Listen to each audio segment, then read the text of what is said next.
We good to go? Danielle, it's Graham. I just wanted to also say that Steve Rawlings has been unwell. He's been in and out of hospital that I'm aware of over a few weeks. Dear. So he may not be attending, but I haven't heard. Fair enough. Thanks, Graham. Okay, so we're good to go, I think. Yeah, but Danielle, I'm not taking the minutes, okay? Oh, no, I'm back. Oh.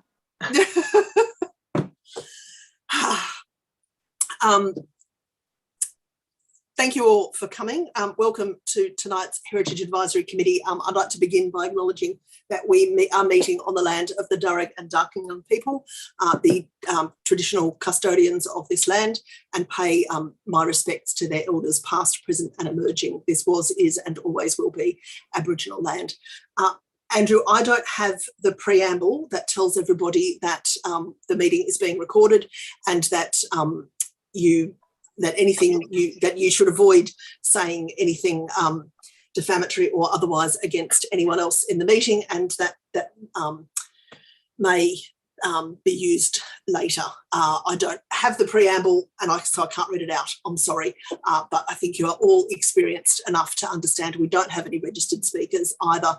So you all know where you stand at this point, and you've all sat through numerous council meetings and heard the preamble as well. So we've got apologies from, let me see if I can remember, Jan, Barclay Jack, Michael Edwards, Venetia, possibly Steve Rawlings. We'll put him down as an apology. Who have I missed? Deb Helms? Yeah, haven't heard from Deb either. And I'm not sure who else isn't here. This was a little bit more short notice than our usual meetings. There's only 2 items, excuse me, on the agenda. Although Andrew does have, towards the end of the meeting, some very exciting news. You'll like the news. It's not that he's leaving. It's good news. Something we have wished for a long time. So I'm going to hand over, excuse me, now to for item 1, which is the wayfinding and signage process. Amanda, do you want to speak to this first? Sure, thank you. And apologies in advance. My neighbour's decided to mow his lawn and do all sorts of stuff, and it's actually really loud, so I'm not sure if that translates through to all of you, and if it does, apologies. I can't hear it over my neighbour's backhoe that's been going for 5 weeks now. All right. So carry on. Okay, you're used to it then. Okay, so before I hand over to Roy, I just did want to take this opportunity to thank the Heritage Committee for your feedback and responses on the livability heritage reports that came through. So I just wanted to acknowledge that those comments and responses came through from Andrew from the committee and have been passed on to the Place Design Group. And all of that is now being considered, and they're actually pulling together a formal response, which we'll send back to the committee. So I did just want to take that second just to acknowledge and thank you for taking the time to read and respond to that. So tonight, we're actually here to talk about the wayfinding and signage project. So the project is currently in strategy phase, and the strategy is currently on public exhibition. So we wanted to come to the Heritage Committee and take you through that. So Roy will take you through that in a minute. We're also going to show you a sneak peek of the signage suite, which the councillors have seen, but at this point in time, it's yet to be formally endorsed by council. So that will happen in the next stage. So just keep in mind what you're seeing hasn't been formally adopted as yet. You'll also hear about our heritage trail and the implementation of the Blue Plaques program. So just on the Blue Plaques program, I know that that's being discussed at this committee previously. So the program is officially open at the moment, and members can or community can actually submit an application through their local MP. So what council has done is we have actually sent out a mail merge with the information on the program to all heritage building owners, advising them that the program is currently open, giving them the copy of the criteria and the application form and encouraging them to submit.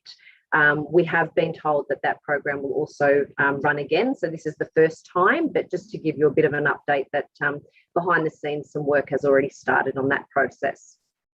So without further ado, what I'll do is I'll hand over to Roy and he'll Amanda, can I ask a question, please, quickly, about Sure. the blue plaques? Yep. I've had people mention to me about it. They only received it. It's due on, there's only a couple of days to nominate. They only got the letter on Monday, and you have to have it in by Friday. So there's not a lot of time. They only got a few days notice. So short turnaround. Yeah. Unfortunately, you're right. It is a bit of a short turnaround, but I suppose the program has only been open for about 4 weeks, so in total. So what we've done is, obviously, by the time we pull together that mail merge and send it out, we've tried to do our best to get the information out there. At this point in time, the application is, quite a short process. From what I can tell, it's not arduous. So, and we've also put that leverage, any help or assistance to contact us. So hopefully that will help. People have to do wording and research, so it isn't real straightforward. So that was the comments that I heard back from a couple of owners. So I'm just passing it on. Yeah. Look, Michelle, I suppose we're just taking the view that we'd rather get the information out there. Obviously, it's not a council program, but we just wanted to make sure that if there was heritage owners that were interested in this program, they at least knew that it was open and available to them. But yeah, take your comments on board. So Amanda, Roy, on that, it's Graham Edds. Look, I'm the owner of a couple of heritage items, and I haven't received any notification in regard to the blue plaques as yet. So it's gone out to everyone that's listed on our database. So apologies for that. If you'd like, we can send you the link directly if you've got an email. Otherwise, it's probably in the post. Okay, well, if you could send it by email, Amanda, that'd be great. Sure. I'm sure you have my email. If not, I'll get it from Andrew. That's not a problem at all. Happy to do that. Okay, so Roy, if you're okay, I might hand over to you. So everybody, if I can introduce to you Roy Hanson. So he's from the he's from the Blueprint consultancy. He's been working on the strategy for this project, and he'll be able to take you through that now. Oh, sorry, just unmuted myself. Yes, so today we're mainly going to talk about the heritage part of the signage suite. But just to give you an overview, I'll show you the full signage suite, just to let so you have an understanding how the heritage, how the interpretive signs fits into that full signage suite. So I'll just share my screen now.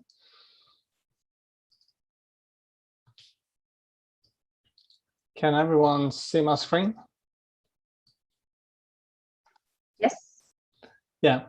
So this is the full signage suite. This is the site identification. We got two different applications, or two different finishes.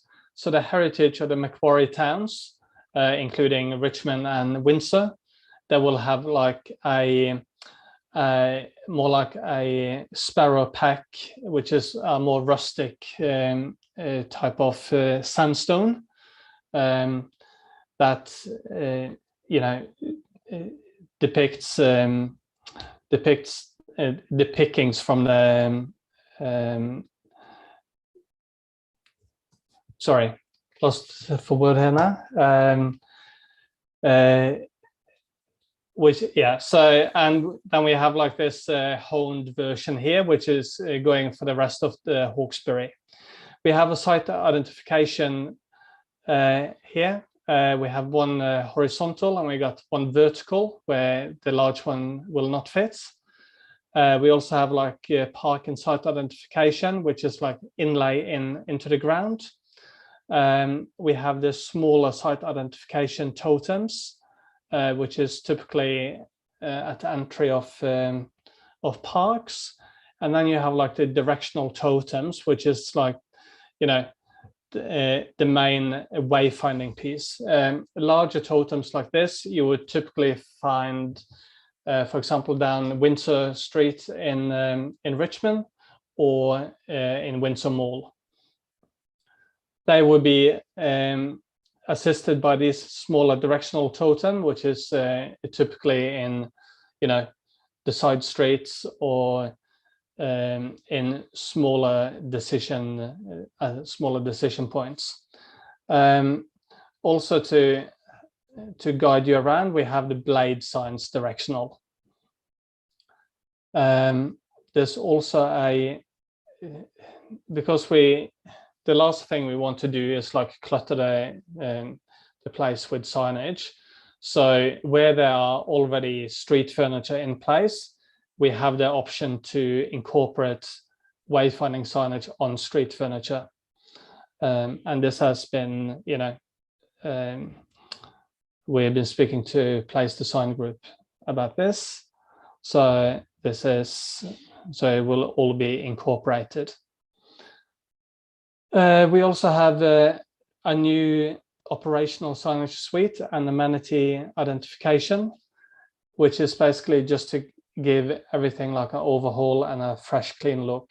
As you probably are aware, especially in Windsor and Richmond, where there's quite a few parking spaces and stuff around main streets, it's been, you know, added on an ad hoc basis for decades, and we're just trying to declutter, refresh, have everything, consistent look and feel, but also consistent messaging, which is a lack of at this stage. So that was like the wayfinding and main ideas. So I'd like to show you the interpretive signage. The first set I will show you here is more for the natural areas and indigenous history, where we are again picking up on sandstone and introducing that natural materials of the area. And this is the sparrow pack that I was talking about earlier. This is only for the heritage town, and we have this honed version for the rest of the LGA. As you can see here, like, we have allowed for quite a bit of text on the indigenous story.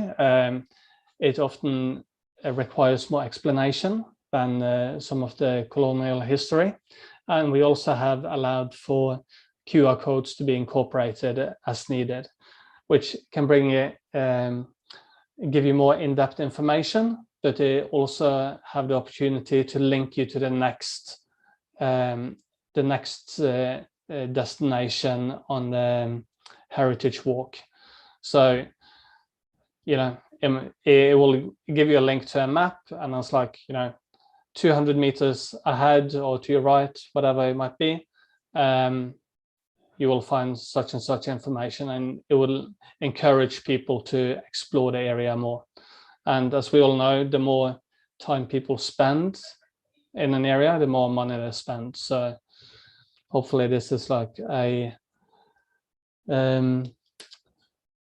something that will contribute for the well-being for everyone in Windsor, Richmond, and the rest of the towns.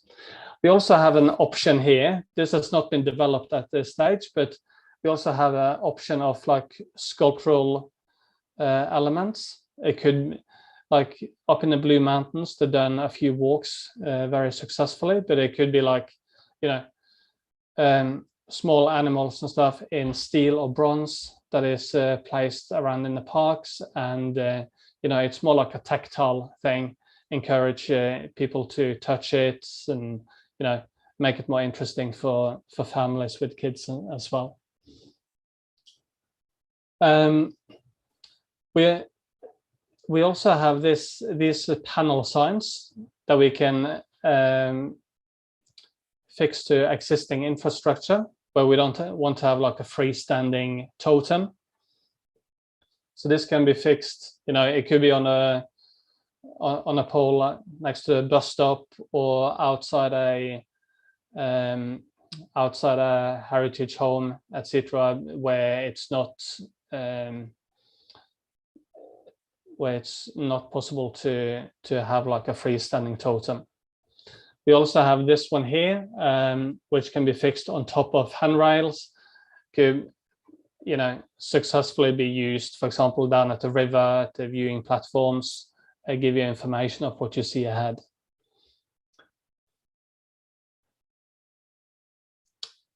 We then have the interpretive signage for European or colonial history. Kind of like halfway through this project, or quite recently actually, we were made aware that there was a grant being given by Heritage New South Wales for the blue plaques that we just talked about, and that's that's where we changed direction a little bit for the colonial history. So obviously, like, we'll still have the blue plaques, but they also will have an incorporation of, we can incorporate QR codes to give more in-depth information.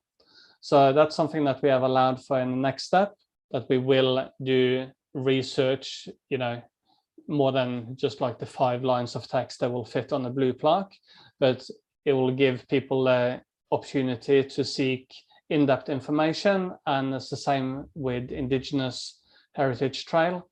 It will point you in the direction of the nearest other blue plaque.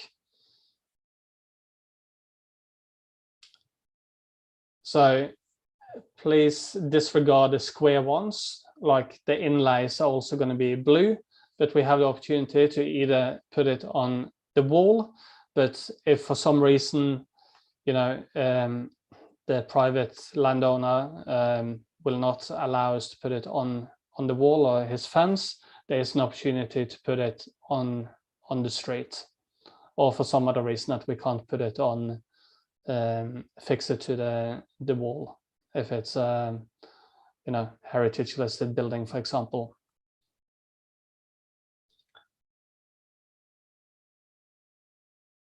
So this is the full suite. We have also included augmented reality. That's something that we talked about early on in this project, to encourage people and engage as many people as possible. That is something that could be quite easily done with like photo overlays. I believe this is the old bridge, so that's something that could be incorporated into the QR code in a nearby interpretive signage, for example. So I guess that's it for the interpretive signage, and feel free to ask me any questions. Or so does anyone have questions they'd like to ask of Roy before we move into the discussion phase for this item? I was just wondering, like with the Blue Park project, I don't really know a lot about it, but that is people nominating their own building. So if people don't nominate the building, that means they'll be unidentified. Is that sort of the story? We will recommend, we have a list of heritage buildings that have already been captured in and nominated by the council previously, and it's what you find in the Heritage Walk pamphlet that you can pick up at the tourist information. So that will be a starting point for us, and we will do more research and get more in-depth and more like personal histories connected to these buildings. Just to make it more engaging. So it's not just, you know, Mr. and Mrs. Jones built the building in such and such year and it was finished at this year. So we are looking into, you know, the personal histories behind it. You know, was it convicts? Was it, you know, successful business people? You know, what was their personal relations? And, you know, trying to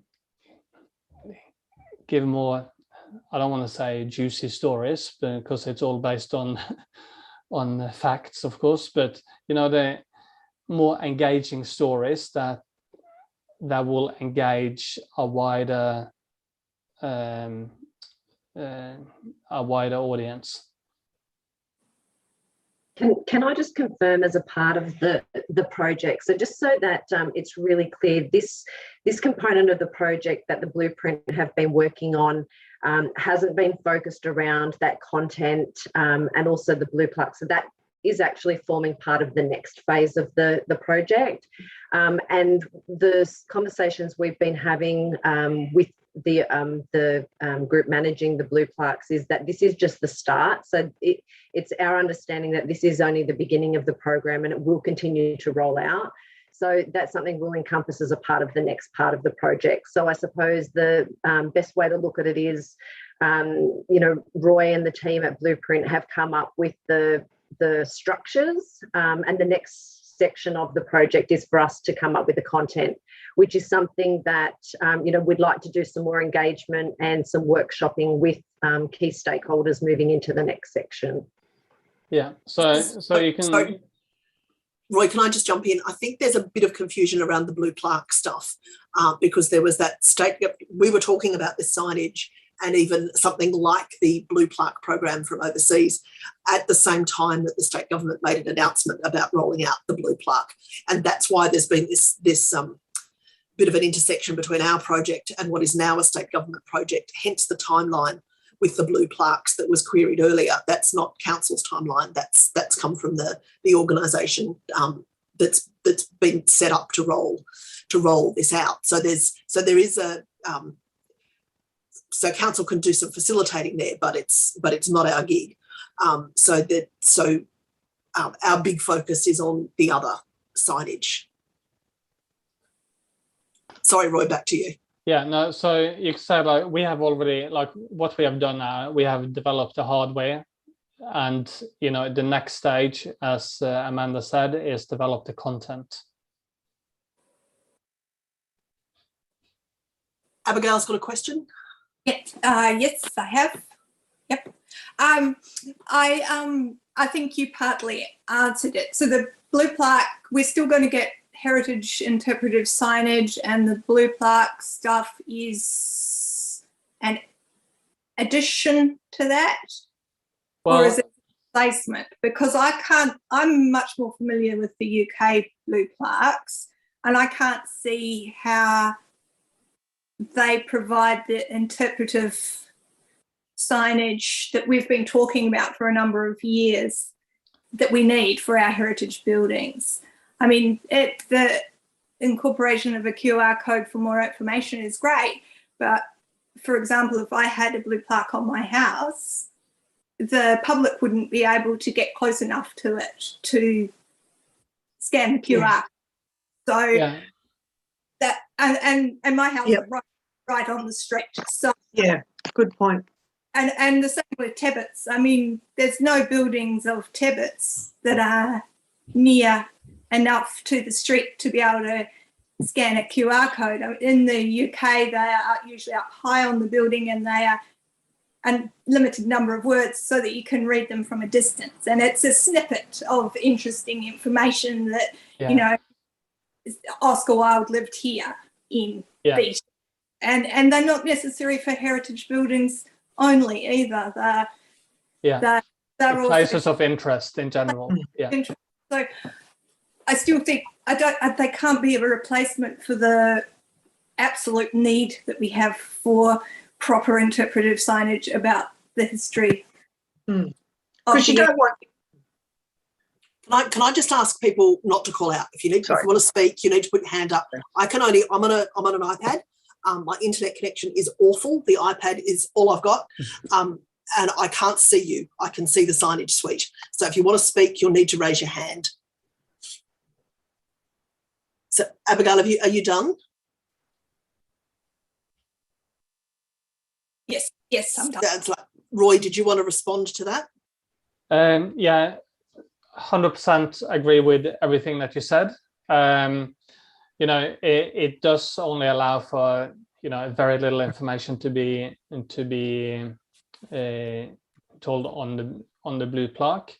That was because I guess New South Wales are now opening the wallet and giving this give funding for the blue plaques. That was seen as a beneficial thing for Hawkesbury, and that we could merge it with the use of QR codes. Where I live, I'm in Melbourne, we have quite a few QR codes in the area, and they have been placed on the fence of the property. So as you rightly said, the buildings would be too far away for people to actually scan a QR code, but that's how they resolved it here.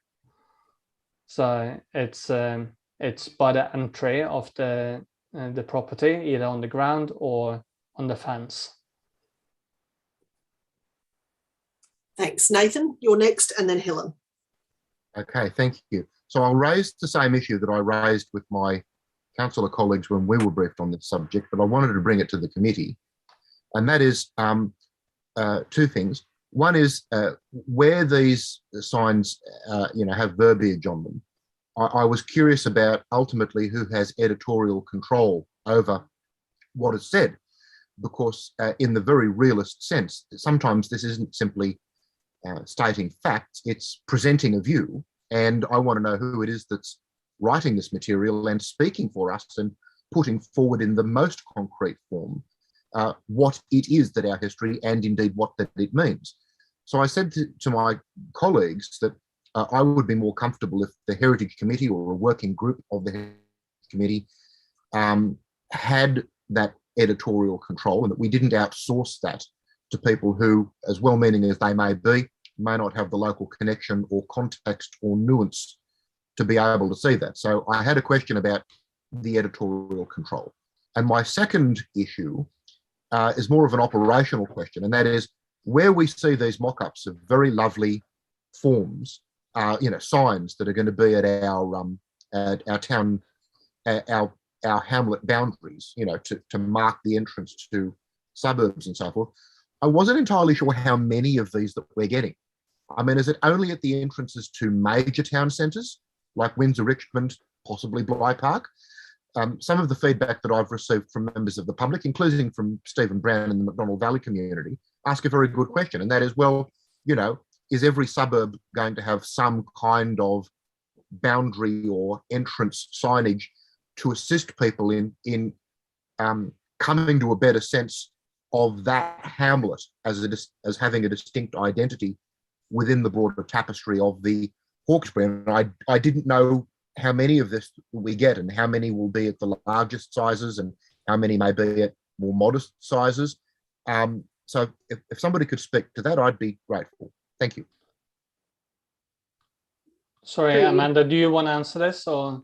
Yeah, so through you, Chair, if I can address the committee on those two questions. So our intention is to, through the next stage of this project, like I said, is to go through and do some engagement with stakeholders to actually have that content agreed upon, of which we see, the committee as the perfect opportunity there. And in terms of your second question, the implementation will occur as a part of the livability in the 3 town centres of the full signage suite, being South Windsor, Richmond and Windsor. And then you're correct, in each of the other suburbs, an entry statement sign, so that it actually welcomes to the suburbs, so that all places have, have something installed. So I might just want to add in that, yeah, we will be working closely with all stakeholders and, you know, have everything written, approved and reviewed. But our copywriter, Kate Follington, she's actually local to Hawkesbury, LGA. So, and she's an ABC journalist.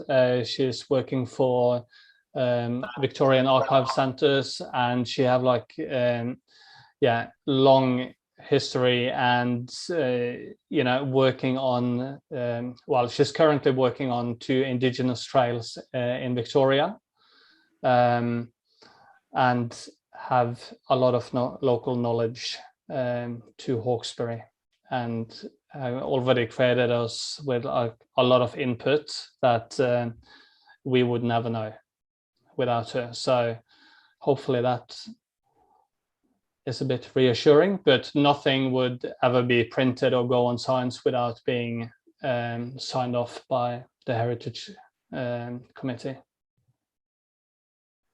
Thanks, Roy. Helen, you're next.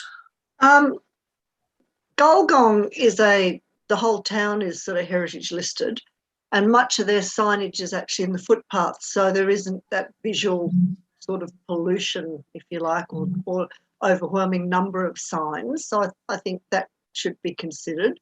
And also, given that Hawkesbury is semi-rural or rural, as Abigail said, it would be difficult for people to get up close enough to some properties without trespassing.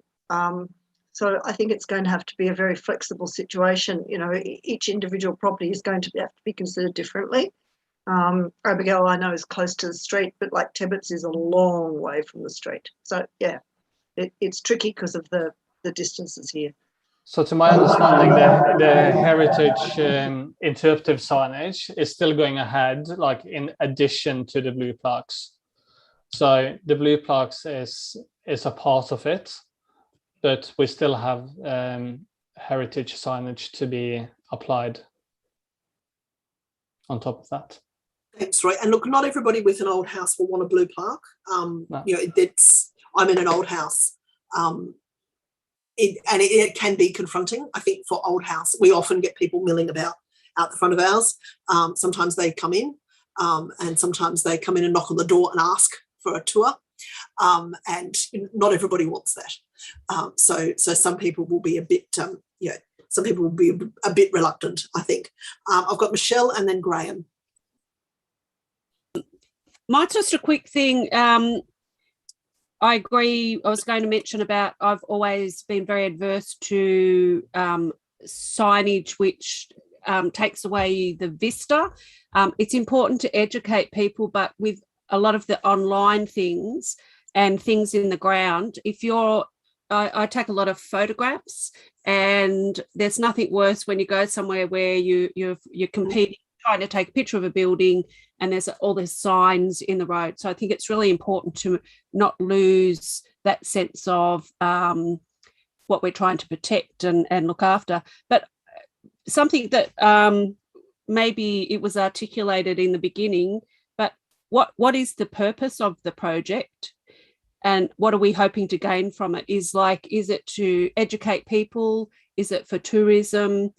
That's probably a good thing for us to be aware of. What I know, the project came apart from that. I know a little bit about it, but I think sort of what our purpose is good to articulate. I guess in my scope of work, when we were engaged to do this, a big part of it was, as you just said, to educate people, to bring tourism and to engage people, and ultimately get people to spend, you know, more time in the different town centres. And from a council perspective, there are those issues, but there's also the continuity and the linkage between the different towns. So the idea of presenting the Hawkesbury as a more giving people a sense of arrival, giving them a sense of identity, and giving each town a bit of a sense of place. as well, so that each town can have their own, all of us, we've got towns like, some of the towns that you come into, you could be halfway through them before you realise you're there, and that's not great for people who are passing through. But there are also upsides to the people who live in those towns having a greater sense of identity as well. Some of our signage is not only outdated and dirty and daggy, it doesn't provide that sense of belonging. I know, for example, the "Thank you for visiting Wilberforce" sign is 400 metres before my house, which is well and truly in Wilberforce, but apparently you've left it by the time you get to the sign. So fixing up those old anomalies is part of this as well. Amanda, do you want to add anything to that? Yeah, no, I think you've summed it up really well. I remember when I first started working in the Hawkesbury, and working on the livability program, one of the things that kept creeping up was that lack of wayfinding, particularly for visitors coming into the Hawkesbury for the first time. That arrival point, as Councillor Wheeler's just mentioned, when people get to Windsor Station, and you come out of the train, it's actually really hard to navigate and know which way is it to the shop. So I suppose this project is really to try and fill those gaps, and have that consistent, centralised signage suite that runs across the entire LGA, so people can actually find, their way easily around, and also that sense of place and that pride of place, is really important for these places. And there's lots of places that don't have signage, or signage that's damaged and have actually reached the end of their life cycle. So this is actually a really exciting project for us to roll out. Next, I've got Graham. Okay, thanks, Danielle. Look, I'm going to be wearing two hats now, because Jan Barclay-Jack did, because she gave her apologies, asked me to bring up, in regard to the totems and the actual signage, and like Michelle and others have actually indicated that they don't actually overpower within the historic towns. And I guess I have a similar view in that regard, that we would want to make sure that, as Michelle did say, that they wouldn't be in locations that would actually spoil images or photographic images being taken of particular icons that are around the place. I guess on a side to that, Roy, I had a question in regard to the Sandstone Totems. Are they actually sandstone real stuff, or is it look-alike, or is it, or what is it that these bits of information are actually adhered to? Sorry, it's real sandstone. It's from Gosford Quarry, what we have specified. So it's sourced. A lot of it has been sourced within your own LGA, as far as I'm aware. Back to your question about the different sizes that are not going to be overpowered.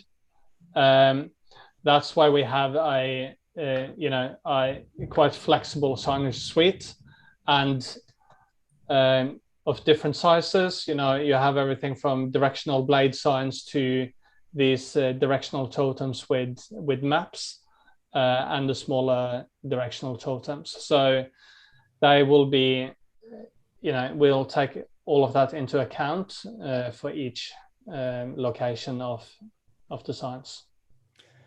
Okay, well, that leads me on, because I guess I was trying to get an indication of how big these are, and I think one of the images that you put up indicated to me that some of the totems are something like 200 wide by 100 thick by about 1400 or 1500 high. I just wondered, is that a standard sizing that you're actually looking at, or is there others that are bigger than that? The tallest one is the tallest one are the two ones you see here, and I believe 22-250, which I definitely think that you need that size to, as soon as you see them out in the environment, you need that kind of size for people to be, see that there's some information ahead of you. But at the same time, we have like these smaller ones where they are more suitable. Mhm. But like walking down Windsor Mall, for example, you need something that is higher than, at least half a meter taller than the average person, or more than that.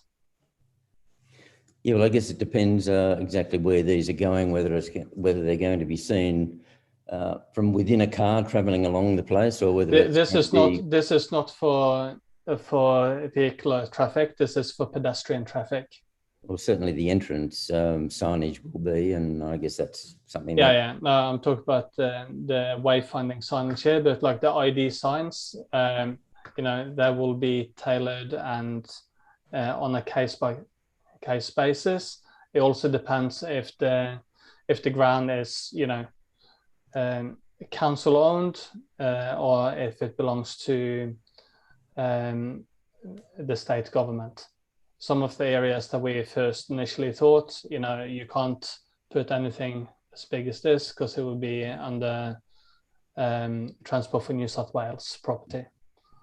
So, okay, well, just a couple of things there, Roy. In regard to the actual sandstone themselves, are you confident that that they will actually withstand vandalism, being that sort of height and that sort of sizes that you've sort of indicated there, that they won't be just pushed over or broken off? Absolutely, they're 100% engineered.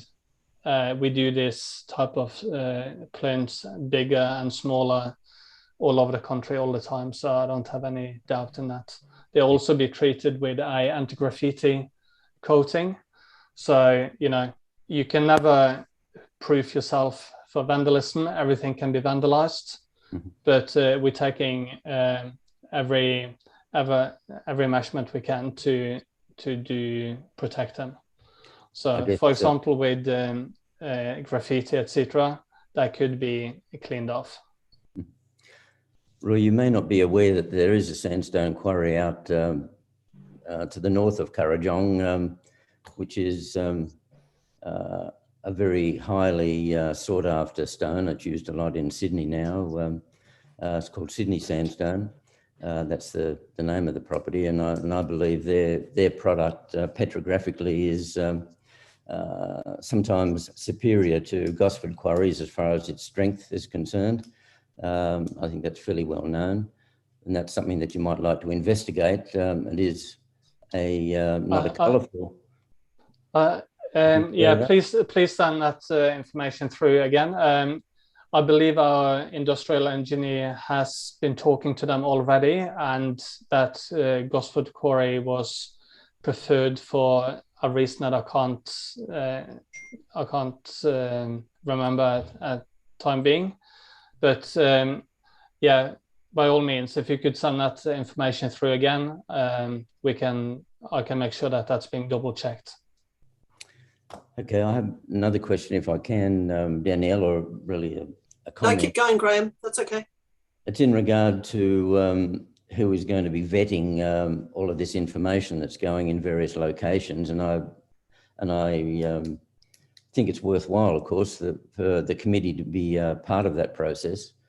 But I'd also mention that on lots of iconic buildings, there is already good histories that have been formulated through historians, bona fide historians, and there is a lot of other information from secondary sources which are clearly incorrect, and that's something that obviously need to be vetted and found to be correct, whatever the story is that you end up with.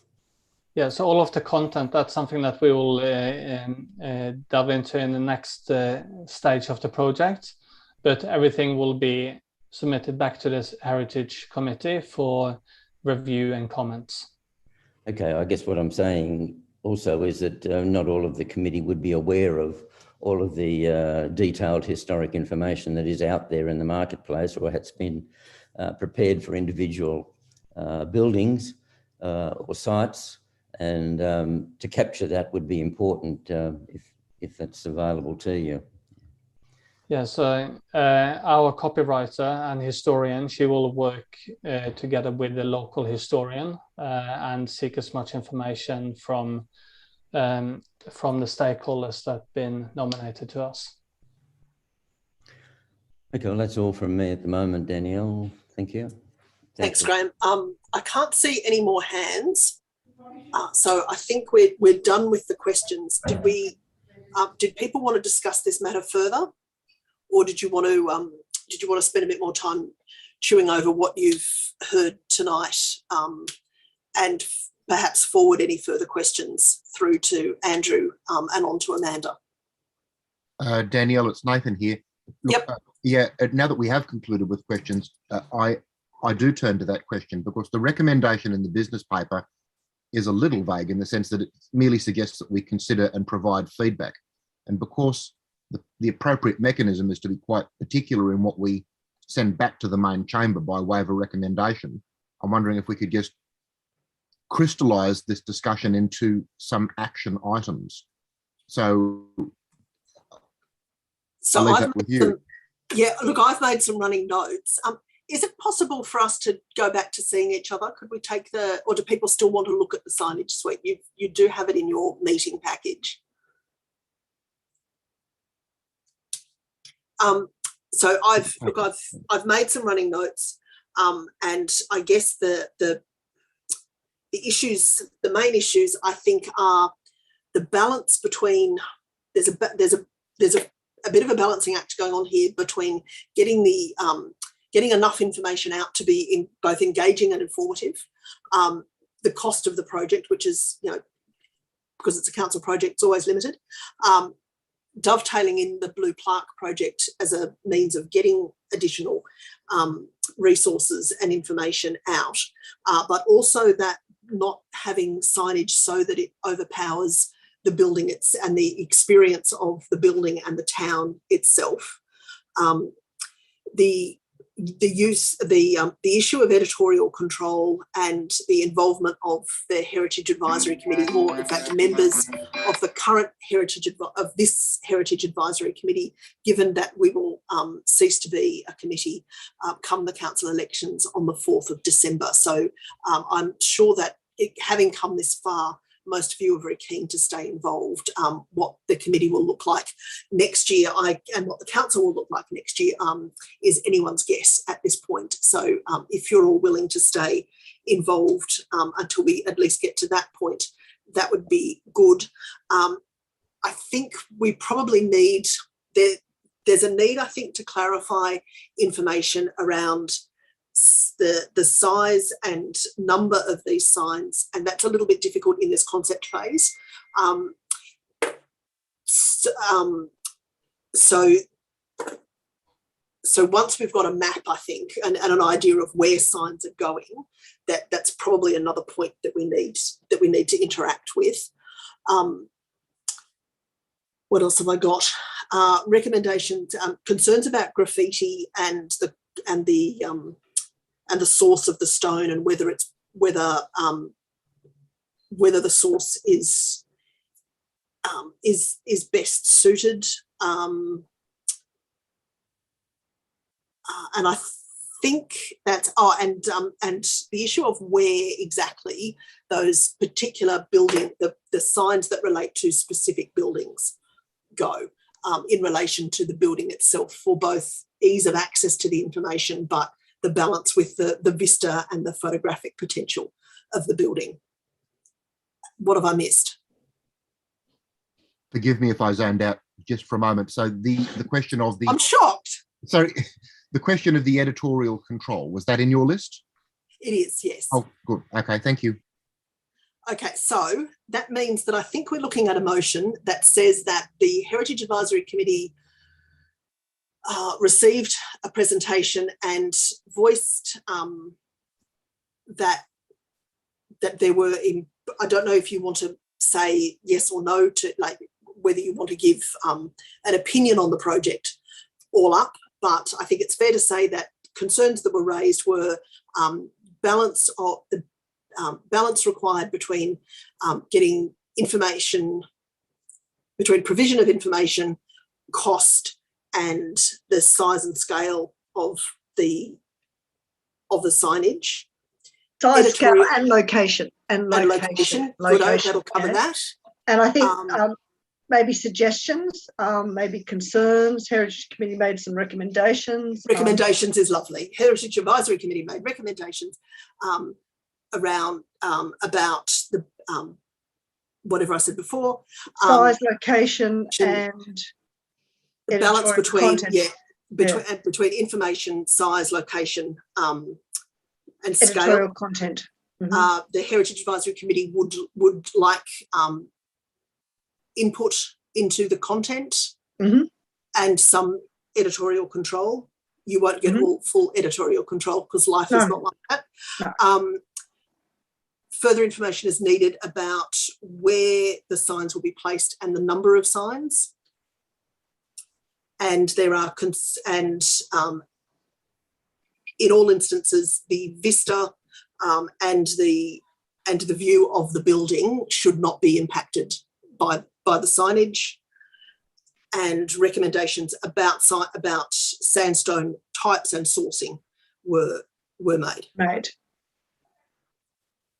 I think you can just say something about that there should be some attention to the vista vis-a-vis the signage and the thing that the sign is pointing to. Maybe Michelle can help with the wording there. Where are we up to? I can't see the minute secretary, and I'm not sure where we're up to. Andrew? Can't see Andrew. Can you just repeat the statement about the sandstone?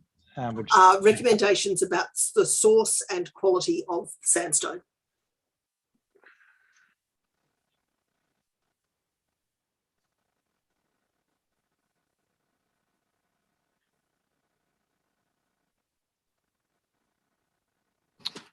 Okay. Any other no other points to that? I think that was all of them, unless anyone else has anything I've missed. I can't see any hands up. Well, Graham. Oh, Graham, sorry. Thanks, Danielle. Look, I think it'd be disappointing if we didn't actually use or have a serious look at utilising the local material. It is a Hawkesbury product. Gosford Quarries is not a Hawkesbury product. And it's highly striated, or it can be highly striated. And I think from my point of view, as someone who deals with these sorts of materials quite often, the unified colour of the Sydney sandstone from out at North Currajong area would actually add to the project rather than take away from it. So Graham, would you like to beef up that recommendation that a local sandstone be used in preference? Well, I think so. If it actually proves to be worthy of use, it actually has those vital attributes for strength and character that the designers and that are looking for. So, yeah, I would like to recommend that way. So the recommendation should be that local resources be used in preference to non-local. So local materials be used. Local preference materials. Where they meet the criteria. Where they meet the criteria. Yeah. Councillor Wheeler, can I? Yes, sorry, you can. Can I just comment? So I suppose just a reminder that what we're presenting tonight is literally just the conceptual stage. So all of this level of detail you're talking about will come as a part of the next phase. So that can all be taken on board. So even though Roy's saying they have sourced some products from the Gosford Quarry, nothing has been locked in at this point in time. So I just wanted to give the committee that level of comfort that at this stage it's still in conceptual phase and we're now going to move into the detailed design. So all of these details will be worked out.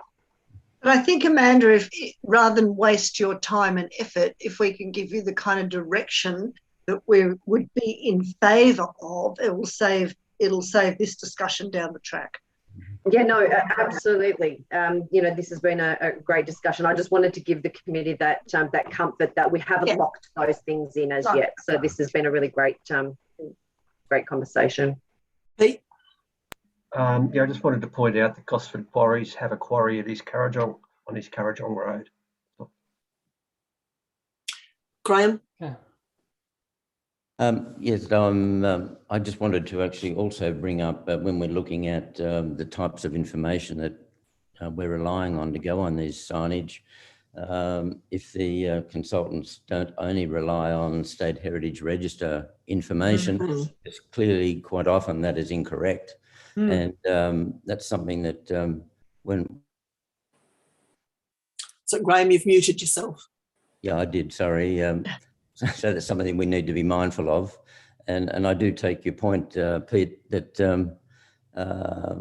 you know, Gosford Quarries has actually come into the local area, but I'm not aware of the type of product that they're bringing out of that location.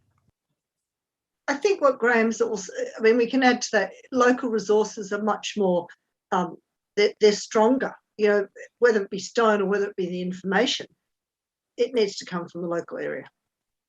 So I just, Pete, Sorry, this is probably way too late in a curveball. It would have been nice to have used perhaps some of the sandstone and bricks that were removed from the square during the building of the bridge. You can't get much more authentic than that. yes, we do have that resource stockpiled.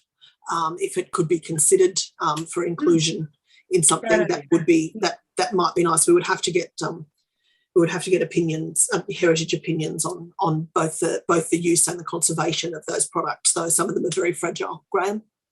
I just had one other thing. I know that we're only looking at the moment at Richmond, Windsor and South Windsor. No, we're not. We're looking at everywhere. This is looking for the whole, well, that was my point, actually. Yep. We're looking at the whole of the Hawkesbury. Okay. Yes, we are. Yeah, hence the Bly Park signs.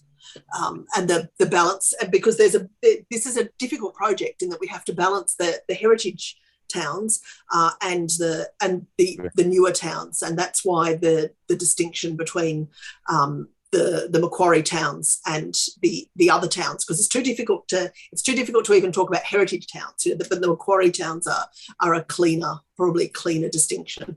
You know, where do you put Currajong then, for example? You know, it's not a new town. But you know, I think that raises a whole raft of questions then as to, you know, how do you actually put signage on the ground when you've got a dirt floor, so to speak. So that's the next, or grass, you know, and these are going to be difficult in some of the rural areas, particularly St Albans and Currajong Heights and Bilpin and those sorts of locations. So, you know, we need, if we're looking at a holistic thing, then all of those parameters come into it. And that's the next phase of the project. Those tin tacks, including, you know, down to, as some of the other comments that we've received so far are, you know, the use of Indigenous names, the use of local or traditional place names. So they might not be the name that the Geographic Names Board goes by, but they're names that we as locals refer to. And I don't mean, you know, Mrs. Smith's house when Mrs. Smith moved out 95 years ago, and no one like me understands what you're talking about, Councillor Reynolds. But for those names, you know, particularly in rural areas, you know, up around St Albans and things where they have colloquial names for places, it would be nice to get some of those out as well. But that's all the next phase. So this is the beginning of a big project. So Andrew, do you have a recommendation you could read out so that we know what we're voting on?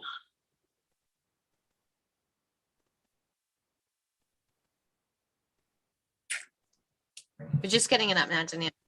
Thank you.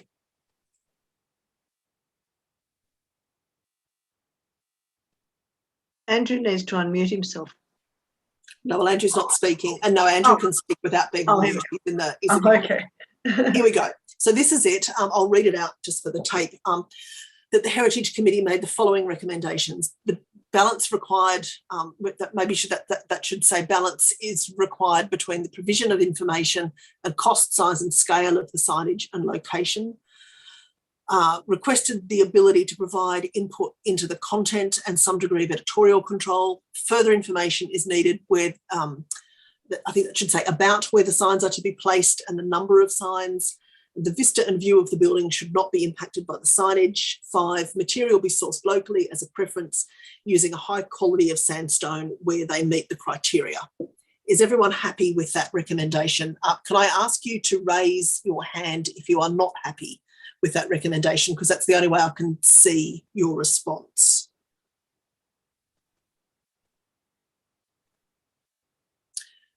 Okay, I'm going to take no dissent as consent. Could I have someone move that, please? Someone who is not a councillor. Look how pushy these councillors are. Straight up with the hand. Mm-hmm. No one wants it. Helen. And I'll move it. Thank you, Helen. And could I have a seconder, please? Thank you, Graham. And we're all in favour, I gather. Thank you. So thank you, Roy, and thank you, Amanda, for coming and talking to us about that. And we shall hopefully see you soon with more exciting signage news. Yes. See you next time. Thank you. Thanks very much. Thanks, everyone. See you Bye. later. So our next item on the business paper that I have now hidden successfully from myself, here we go, is the, sorry, that's multiple phones going off in the background for the other meeting that I'm supposed to be in and I'm not. Madam Chair, we could probably just do the minutes. We could, thank you, yep. Andrew. Yeah, I'd noted that earlier. Is there anyone, does anyone have a problem with the minutes? No. Could I have someone move that the minutes be accepted? Abigail, your hand's up. I just wanted to ask about the next item, and because I know someone who's applied for a grant, do I have to declare a non-pecuniary interest? Only if you've applied for the grant. Okay, all right, that's okay. So could I have someone move that the minutes be accepted, please? Michelle, thanks. You two can wave at me all you like. And a seconder, Abigail, thank you. Okay, so item 2 is the Hawkesbury Local Heritage Assistance Fund. So the funding for minor maintenance or conservation works to heritage listed properties within the Hawkesbury LGA. Andrew, did you want to speak to this? Yeah, happy to do that. So just the report highlighting the applications that we received under this year's program of the Assistance Fund. So it was a total of 27 applications from across the Hawkesbury local government area. And that's for a variety of works. That's actually a record number that we've actually received through this particular program, and it's it's a program that's really grown since the time of this committee. We're lucky to receive 4 or 5 applications in the early days of this particular committee. So. And I guess it's really reflective of the growing level of interest from heritage property owners, plus also the increased level of promotion and awareness that we've had in respect to the program. That I guess the committee has really highlighted to council the importance of that, and it's been a really good outcome in terms of getting that degree of interest and actual action by property owners to submit those applications. It also really highlights that with the $5,000 that we get from Heritage New South Wales for the program and the $40,000 that council puts into it, so combined $45,000 project that we have, it's generated in the order of $350,000 worth of work to heritage items, and that's, I guess, really represents a really good outcome as well. So the actual applications are being, the assessment for those is being finalised. We're looking to report those to council at the first meeting in November to seek approval from council to for those selected applicants and for those works to actually get underway. And again, so for approved applicants, we're going to have the site signage that is used to promote the program. Again, this committee had recommended made recommendations previously to council in that regard, and we'd seen that used to good effect in particularly last year's program. So yeah, so it's really just to highlight that's where we're at in terms of this and the results from the program. Yeah. Graham, did you want to speak? I need to actually declare a non-pecuniary interest for 1 to 5 Moses Street application. I wasn't aware that they'd actually applied, but being their conservation architect, I should declare an interest in that. Thank you. So this is really quite exciting, I think, compared to where we were when this committee came on board 4.5 years ago, I think, where we were literally going out into the street and inviting people to presentations from Otto to and praying that ringing people, heritage committee, heritage item owners up and asking them to come so that we could talk at them about the marvels of putting in a grant for heritage funding and using it as an opportunity to educate people about different things like paint type and roof type and that sort of thing. So this to be oversubscribed is extraordinary, I think, for us.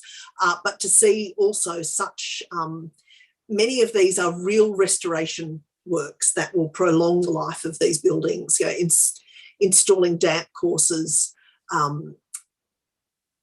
barge and gable ends to roofs. You know, I'm just scanning the list now. Replacing leaking roofs. These are things that keep these buildings standing, and that's a really good thing. I think we're much wiser in the way we roll out this program. I think we get more bang for our buck now. Council is putting a bit more money into it, and that's a good thing as well. So thank you for your help with this program. I think it's been a real improvement, and consequently a real improvement to the buildings, to the preservation of the buildings across the LGA. And that, yeah, Michelle. Sorry, I'm not sure if I have to declare an interest.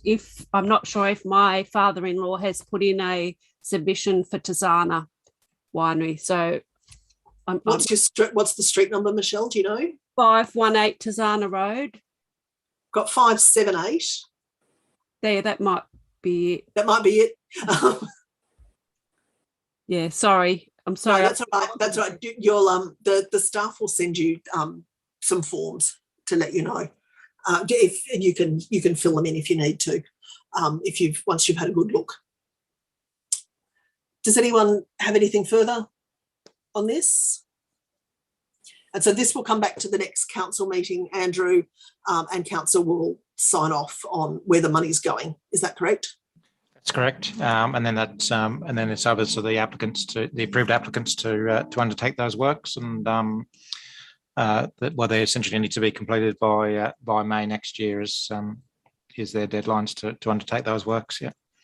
And COVID notwithstanding, have we got some systems in place to harvest some of the information from those, before and after shots, possibly a video with the heritage officer, something like that, so that we've got a bit of a record of what we've achieved this round? Yep. So another improvement to the program we've undertaken the last couple of years is for Otto as the heritage advisor to actually attend the sites before works commence, just to check that they're undertaking, the right methods and they're using the right materials as part of that. So yeah, there's the opportunity to record all that as part of that process, and then obviously when the works are completed at different stages, there's the follow-up inspection to finalise the actual program for those selected applicants. Yeah. And can we hit some of them up for a video so that we've got, because there's usually some really good, I mean, it's not just a PR exercise, there's usually some really good information that can come out of those videos about the right way to do things. Yeah, that's definitely what we're able to do. So obviously we did that to good effect a couple of years ago. Yeah. We're also in front of a number of items that were approved and had undertaken work. So it's always good to record that type of information that can be used to the benefit of all heritage property owners. Yeah. Thanks. If we can do that again, that's because they do date fairly quickly, those videos as well, and sometimes it's just helpful to have a broader range of different things. Sorry, my dog has just come to visit. That's what that scampering noise is, the marvels of Zoom at home. So I think the recommendation here is for us to, I think this is a receive a note, is it not? Yes, this is a note, the record number of applications and the funding, so potential catalyst in excess of $350,000 worth of work to heritage items. And so I think one of the other take homes from this is that the owners of heritage items, by and large, are very passionate about them and are willing to sink both their love, money, and also their usually large amounts of hard work into these buildings, and we should be really grateful for that. It's a big part of what makes the Hawkesbury as lovely as it is. I think we should also pat, I don't know, the council, ourselves, somebody on the back and say, isn't that a fantastic achievement over the last 5 years? It is a fantastic achievement over the last 5 years. Graham?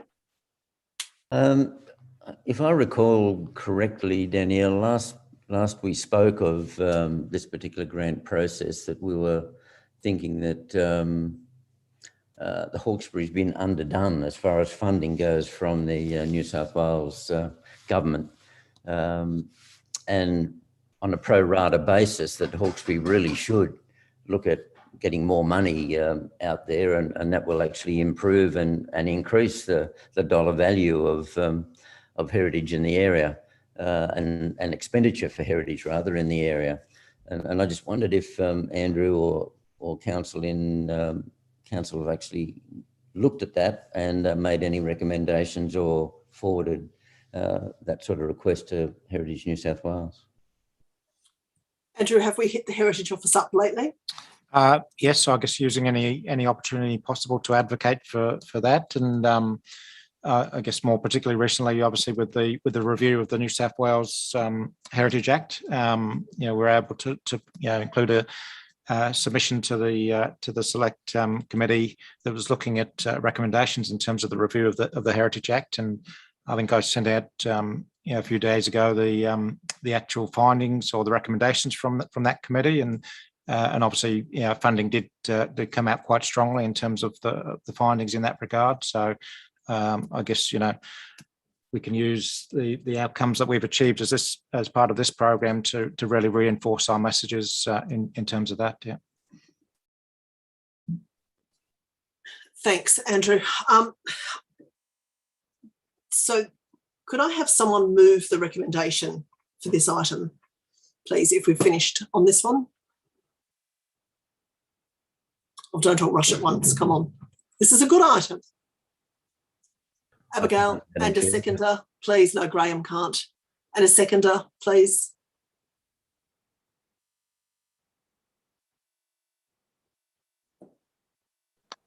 Nathan has. Councillor Reynolds has been pulling faces at me, so he'll do. Thank you. And all in favour? Aye. Thank you. So that brings us to the end of the business paper. We don't have anything in general business from my recollection. Now, I'm not sure where we are with the meeting cycle because the rejig of the committee structure has dispensed with the meeting cycle. Andrew, is there any chance that we can finish off anything else? Well, there are some probably matters that, as the working group, that we can arrange meetings before the end of this particular term of council. We're probably not looking to arrange further formal meetings at this stage before the end of term of council. Yeah. In which case, I've got two things left to do. Andrew has an announcement to make, which I hope will make you all very happy. Andrew? Yes, so just obviously highlighted from the committee, there's been obviously strong advocacy from the committee for resources for heritage matters, and that had led to the inclusion of a heritage officer position within this current year's budget. So we've gone through a recruitment process, and happy to announce that we have been able to appoint a a senior heritage officer to that role, and that person starts on the 22nd of November. It's someone that's got a heritage background and has worked in a professional capacity within Hawkesbury already. So, having been one of our heritage advisors alongside Otto a number of years ago. So this gentleman's name is Mr. Christopher Reeves. So he'll be joining us on the 22nd of November. Yep. Hooray! Not Superman, but may well prove to be very, very close from a heritage perspective. Anyway, I've got Pete and then Helen. I just wanted to confirm with Andrew that this is a full-time position, is it? It's not part-time? It's a full-time position, yeah. Yep. And Helen? I just have one very niggly-naggly little thing going on here, and maybe I'm a little naive and I don't understand the processes. But quite many months ago, this committee was concerned about the demolition of the old barn on the road to Wilberforce, not much past where the RMS had their works site. Yep. And I noticed that whole site has now been demolished and cleared. And I know the council did put up a stay of execution or whatever the order is. How was that possible? How were they able to demolish everything and do everything despite the fact the council said you have to stop? So there were a number of issues. As my understanding is that they were given a stop work order because this is a legal matter, and so I can't reveal too much. But unfortunately, that barn wasn't heritage listed. Oh, okay. Is my understanding. And consequently it didn't have the same protections as a heritage listed item would have, which raises other concerns, I think, but that's basically where we are. And of course it's gone and we can't put it back. No, I'm just curious, that's all. Thank you. I didn't. Yeah. So if I can just go back to the heritage officer, this is a real it's a real boon, I think, for this area. For too long, we've tried to cobble together heritage advice, and we've really extended Otto to the point where he was so stretched. You know, his time was managed down to the minute, and that included travelling time. And we all know that this is a very big LGA to travel around in. So this will take. It's also the lack of a heritage officer has also meant that a lot of stuff has fallen onto Andrew's shoulders, where he has been busy doing managing strategic planning and all that's involved in that. So this gives heritage a dedicated staff member, which is a really, really big change and a massive plus. And you should all take some credit for this, the constant push from this committee for heritage to be taken more seriously, to be given additional resources, and to be given the respect it deserves as a key part of the identity of the Hawkesbury has really been pivotal in driving this change, and allowing the Director of Planning and Mr. Kearns to have enough backing, I suppose, to push for this in council's budgetary deliberations, which is how we've ended up here. Graham? Look, thanks, Danielle. That is really great news, Andrew, and one that obviously all the committee favour and have been pushing for. But I guess the last item that Helen brought up, I've been meaning to bring it up at the Heritage Advisory Committee for some time now, and that's in regard to all of the barns within the Hawkesbury. As you know, I was fortunate enough to actually do a study of all of those barns, and there was over 120 of the damn things. Many of those, or the majority of them, aren't listed on the LEP, and yet it's so important. And I just wonder, our heritage register is lousy. And I just wonder when things are going to change. This heritage officer going to be, is that going to be one of his first cabs off the rank to actually sort out? We don't actually have these things on the LEP, so they're not protected. And these sorts of things have been happening for years and are going to continue to happen. So I'm really disgusted when it comes down to the length of time that it takes for things to get on the LEP. And I guess that brings me to the next point, is what's the current situation with our heritage study review? Well, it's not really a review, as I've said before, but that really hasn't travelled to finality either. No. So I guess I'd like to bring that up and ask some questions there. Andrew, do you want to talk about where I'll just let you all know that that the staff member who had carriage of that project, Craig, who you all who usually attended these meetings, left last month, which means that that we are waiting until we've got a heritage officer who can take up some more of that work. I mean, that wasn't heritage wasn't Craig's only job. He handled projects across council and didn't belong to strategic planning. He belonged to parks. So it was always a juggling act. But Andrew, do you want to talk about where we're up to with that project? Yeah, definitely. Yeah.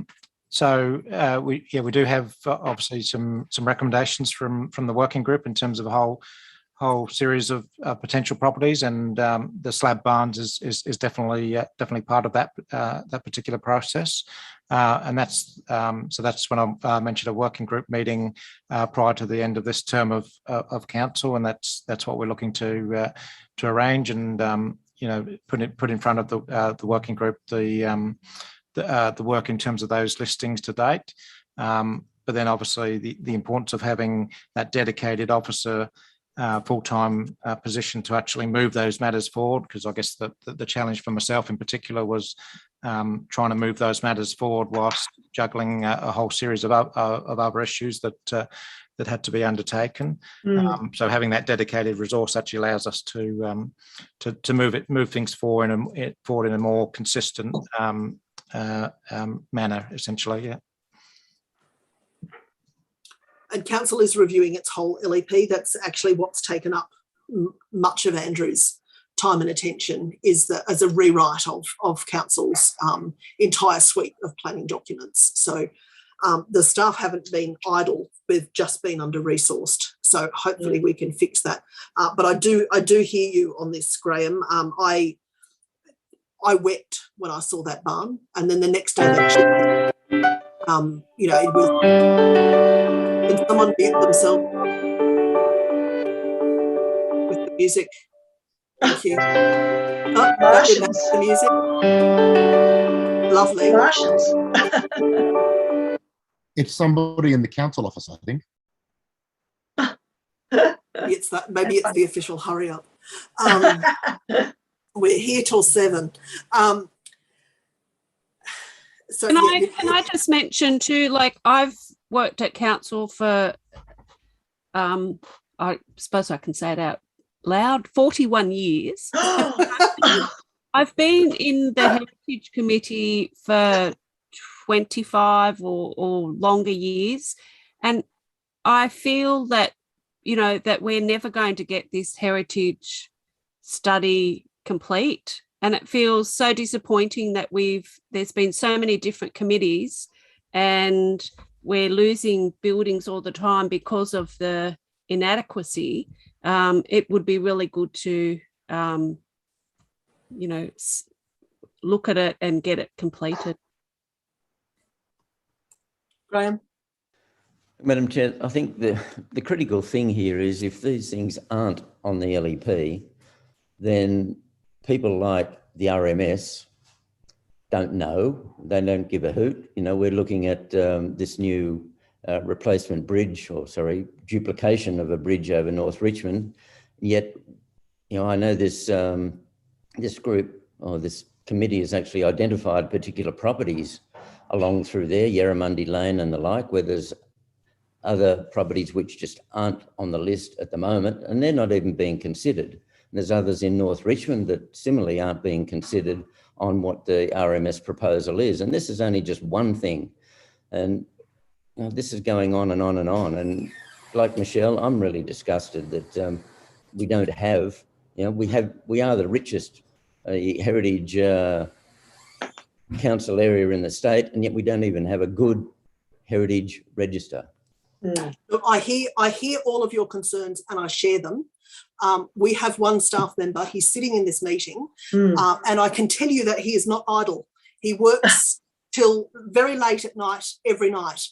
We can't make him work any harder than he does. What we have done finally is get a heritage officer who hopefully can take this work forward. I hear what you're saying. And I agree wholeheartedly with you. We are trying to undo decades of neglect, and we have some serious cultural change that I think we have now managed to effect. But yes, we have lost a lot of precious heritage. We will never get it back. And unfortunately, not everyone here is as passionate or as dedicated to the heritage cause as members of this committee. They see these things as disposable items, or they see them. I've heard someone say the work at that site was just tidying up, and that's what we're up against. Unfortunately, it is disappointing. I would have liked to have achieved a whole lot more on a whole lot of things in the 5 years of this term, but we have resourcing constraints, and we have to, unfortunately, we have to function within them. I hope we are keen to get a meeting of that working group to look at the list. The next step then is for once that list has been on, we need to start contacting the owners of these properties to let them know that they're on the list, and that list needs to proceed to the LEP stage so that these buildings are protected. So it's not as I'm sure most of you are aware, it's not an overnight job. We don't read off the list and say, right, well, we're done now. But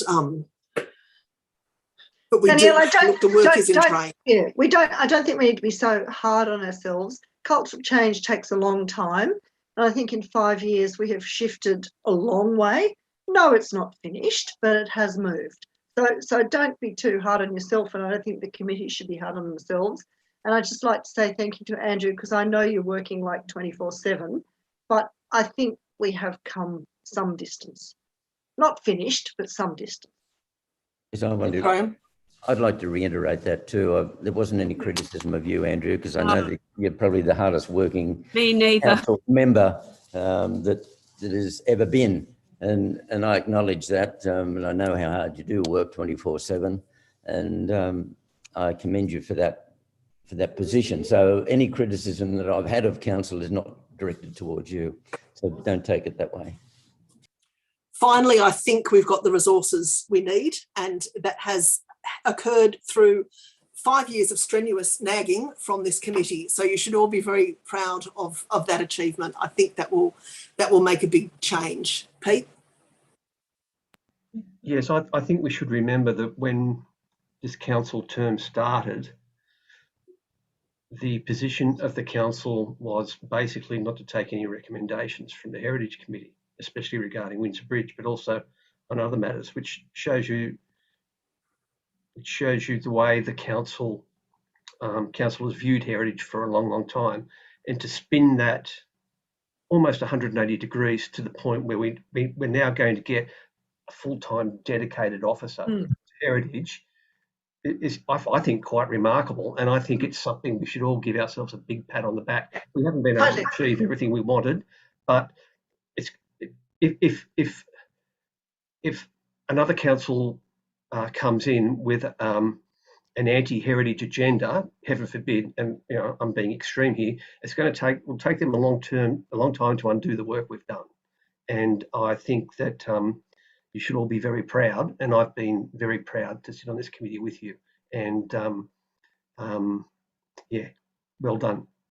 Can we make a motion? Is it appropriate to make a motion at this point, saying something like depends on your motion. Yeah, well, something like that the current Heritage Committee acknowledges the very hard work of the council staff in promoting heritage in the Hawkesbury local government area, and thanks them for their efforts, and that the members of the committee are also to be congratulated for moving things forward. and acknowledges the work of the committee in advancing the heritage agenda. Advancing the heritage agenda of the Hawkesbury local government area. I would add to that, Danielle, that I believe that it's most important that the chairperson be a councillor who actually has a fine interest in promoting the heritage of the area as well, and also other councillors on the committee, should it actually be reinvigorated, to continue and to press the point. I'd accept the amendment to the motion. So not only do we thank council staff, but we thank the chair of the Heritage Advisory Committee and the councillors who have been members of that committee and have guided us forward. Andrew, do you have that, or do you want me to read it back? Yeah, no, I have that. Yep. Could I have someone move that? Helen, I'll move it. yours. I'll move it. Mm-hmm. And Graham, are you seconding? Yep. Thank you very much. It's been a very great pleasure to chair this committee. It's been, Pete's right, it's a 180-degree turn on where we were, and it heartens me greatly that we've been able to achieve this. So thank you all for your dedication and your willingness to give so much to what is often a really difficult topic. I think where we see the destruction around us, we've navigated some very difficult waters. I think around Thompson Square, we've had times of real anger and despair on this committee, but also some really good outcomes and some hope, I think, for the future of heritage in the Hawkesbury. So thank you very much for your input. It's been really, really valuable. And I think the fact that you are the last committee standing shows just how valuable you have been. Does anyone have anything else to raise, Graham? I have one other thing, and I guess this is pointed towards Andrew a little, but just to let the committee know that I have taken on the project of nominating the Macquarie 5 towns for state listing, and between Andrew and myself at this point in time, and a couple of colleagues, as well as a committee, if they're interested to come on board, we'll certainly be looking at putting those applications in, whether it's one application or one for each town. We're not sure at this point in time, and I think Andrew was going to check on that with the Heritage New South Wales, just to determine that, but just to let the committee know that we are still working on that. So Graham, you may have to, given that this committee will be disbanded with the close of council on the 3rd of December, you may want to harvest everyone's email address, or if people who are interested in that project would like to email Graham to let him know of their interest, because you may have to form a bit of a subgroup to keep that project growing, because I don't know what the makeup of this committee will be. Point of order, Madam Chairman, we need to vote on the motion. You do, indeed. Did anyone have any problem with the motion? Any concerns? All happy? Excellent, thank you. And thank you for your kind words, Helen and Graham. Do we have any other business? Can't see anyone waving at me. All good. Well, thank you all for coming, and I think it's quite fitting that our final meeting finishes early, given that we have gone over time in every other meeting for the last 4 years. Well done. Well done. Madam Chair, I have a word, and it is brief. In valediction, I have found it an absolute pleasure to work with you all, and as a Liberal or as a former Liberal or whatever it is that I am at the moment, doesn't matter. I'd like to warmly endorse Danielle's chairship. She's been diligent, detail focused, smart, and I think the Heritage Committee has been the hardest working committee of council, and that's why I dug my heels in as best I could to ensure its survival. So I have no idea how many of us will be here after December 4th, but I wish you all the very best. Thank you. Nathan, can you make that a motion, please, to thank Danielle? No, I that's thought not we did. very. I thought we had incorporated that into the. Yes, I Okay. think you have. Yeah, I think you have. Okay. but using those words, using those exact words, please. No, it's not necessary. It's my job. Yeah. Thank you all. Normally we would have a Christmas nosh up at council's events, but I don't know what's happening. So normally we would have a Christmas party and committee members would be invited along as a thank you for all your hard work and input. But I don't know what's going on because of the timing of the election and COVID and all the things. So if I don't see you all again in a group, thank you very, very much. It's been a very great pleasure. Thank you. Yeah. Thank you, Thank you Daniel. to everyone. Thank you, Andrew. Thank Thank you, you. Andrew. And huge thank you to Andrew, because we Thank would you have to achieved Andrew. nothing without Absolutely. Been a Andrew. pleasure. Been a pleasure to be with everyone. It's been super. Really super. Thank you. Thanks, everyone. Good night, all. Yeah, good night. Good night.